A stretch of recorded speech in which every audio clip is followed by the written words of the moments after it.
Good morning students. आज हम political science का चैप्टर नंबर 3 का पार्ट नंबर 4 रीड करेंगे। हमने पीछे पढ़ा है इराक पर जो आक्रमण हुआ था 2003 के अंदर। 2003 में 19 मार्च को अमेरिका ने ऑपरेशन इराकी फ्रीडम के नाम से, कूट नाम से, इराक पर सैन्य हमला किया था। इसकी अगुवाई वाले जो कोलिशन ऑफ वालिंगशन यानी आकांक्षियों का महाजोट में 40 से ज़्यादा देश इसके अंदर शामिल हुए थे और संयुक्त राष्ट्र महासंघ ने यानी संयुक्त राष्ट्र संघ ने इराक पर इस हमले की अनुमति नहीं दी थी। दिखावे के लिए सिर्फ इतना ही कहा था कि सामूहिक संहार के लिए हथियार, वेपन्स और मास डिस्ट्रक्शन बनाने से रोकने के लिए ही हमला किया गया था इराक के ऊपर कि ये हथियारों का जगीरा तैयार किया जा रहा है, इसलिए आक्रमण किया था 40 देशों ने लगभग मिलकर। इसमें अनुमान लगाया जा सकता था कि हमले का मकसद कुछ और ही था, लेकिन इराक के तेल भंडार पर नियंत्रण करना, इराक में अमेरिका की मनपसंद सरकार कायम रखना, इस प्रकार का यानी टारगेट बनाया गया था इराक को। इस प्रकार से शीत युद्ध के बाद अब उन जन संघर्षों की एक सूची आपने बनानी है जो अमेरिका ने निर्णायक भूमिका जिन जिन कार्यों के अंदर निभाई। सद्दाम हुसैन की सरकार तो चंद रोज में जाती रही थी, जो इराक के अंदर राष्ट्रपति रहे, लेकिन इराक को शांत कर पाने में अमेरिका सफल नहीं हो सका है।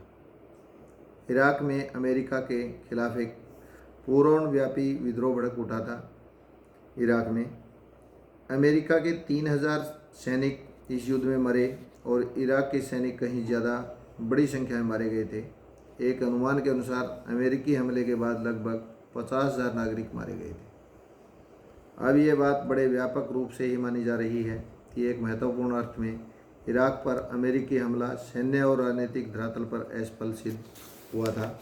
जो इराक के ऊपर हमला किया, ये एक असफलता को प्रदर्शित करने वाला साबित हुआ।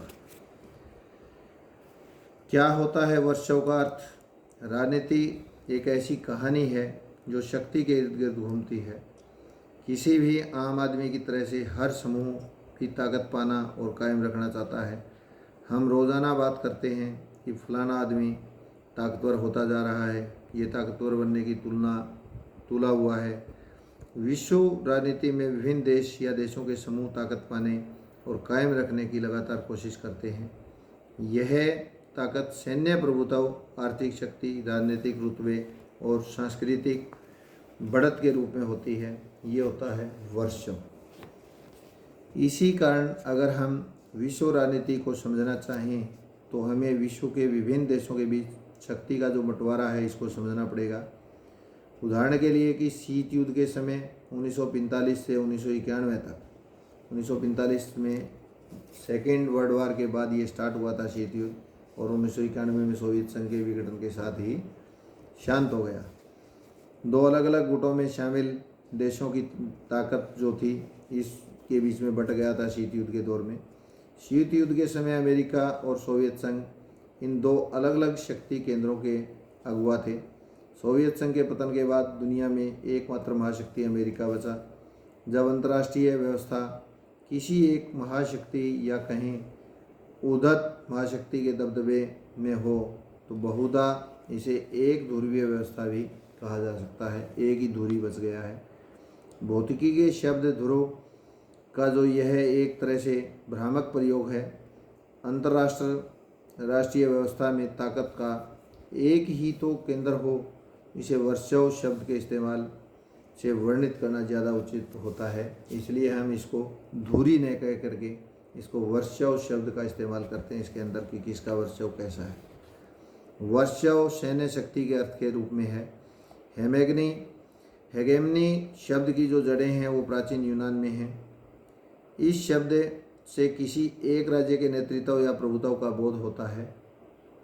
मूलतः इस शब्द का प्रयोग प्राचीन यूनान के अन्य नगरों, राज्यों की तुलना में एथेंस की प्रबलता को इंगित करने के लिए किया जाता था। इस प्रकार हेगेमनी के पहले अर्थ का संबंध राज्यों के बीच सैन्य क्षमता की बनावट और तोल से है। हेगेमनी से ध्वनित सैन्य प्राबल्य का यही अर्थ आज विश्व राजनीति में अमेरिका की हैसियत को बताने में इस्तेमाल होता है। क्या आपको आयशा की याद है जो हमने 3 विद्यार्थियों की कहानी पढ़ी थी, उसमें आयशा जिसकी एक टांग अमेरिकी हमले में जाती रही थी, यही है वह सैन्य वर्षव जिसने उसकी आत्मा को तो नहीं लेकिन उसके शरीर को जरूर पंगु बना दिया, अपंग बना दिया उसको शारीरिक रूप से। उस हमले के अंदर उसकी आयशा की एक टांग कट गई थी। अमेरिका की मौजूदा ताकत की रीढ़ उसकी बढ़ी चढ़ी सैन्य शक्ति है। आज अमेरिका की सैन्य शक्ति अपने आप में अनूठी है, यानी अलग से है, बाकी देशों की तुलना में बेजोड़ भी है। अनूठी इस अर्थ में कि आज अमेरिका अपनी सैन्य क्षमता के बूते पूरी दुनिया में कहीं भी निशाना साध सकता है। एकदम सही समय में अचूक और घातक वार करने की क्षमता है उसके पास। अपनी सेना को युद्ध भूमि से अधिकतम दूरी पर सुरक्षित रखकर वह अपने दुश्मन को उसके घर में ही पंगु बना सकता है। कहीं पर भी वो वार कभी भी कर सकता है और दुश्मन को उसके घर के अंदर भी पंगु बना सकता है। अमेरिकी सैन्य शक्ति का ये अनूठापन अपनी जगह, लेकिन इससे भी ज़्यादा विस्मयकारी तथ्य यह होता है कि आज कोई भी देश अमेरिकी सैन्य शक्ति की तुलना में उसके पासंग के बराबर भी नहीं है, आसपास भी उसके नहीं है। अमेरिका से नीचे के कुल 12 ताकतवर देशों के एक साथ मिलकर अपनी सैन्य क्षमता के लिए जितना खर्च करते हैं उससे कहीं ज़्यादा अपनी सैन्य क्षमता के लिए अकेले अमेरिका करता है। इसके अतिरिक्त पेंटागन अपने बजट का एक बड़ा हिस्सा रक्षा अनुसंधान और विकास के मद में अर्थात प्रौद्योगिकी पर खर्च करता है। इस प्रकार अमेरिका के सैन्य प्रभुत्व का आधार सिर्फ उच्च सैन्य व्यय नहीं बल्कि उसकी गुणात्मक बढ़त भी है उसकी। अमेरिका आज सैन्य प्रौद्योगिकी के मामले में इतना आगे है कि किसी और देश के लिए इस मामले में उसकी बराबरी कर पाना संभव नहीं है। इसमें कोई शक नहीं है कि इराक पर अमेरिकी हमले से अमेरिका की कुछ कमजोरियां उजागर हुई हैं। जो इराक के ऊपर हमला किया अमेरिका ने 2013 के अंदर 40 देश उसके साथ मिलकर के ये लड़ाई लड़ी गई थी, ये इसकी अमेरिका की कमजोरियों को उजागर करता है। अमेरिका इराक की जनता को अपने नेतृत्व वाली गठबंधन सेना के आगे झुका पाने में सफल नहीं हुआ। बहरहाल अमेरिका की कमजोरी को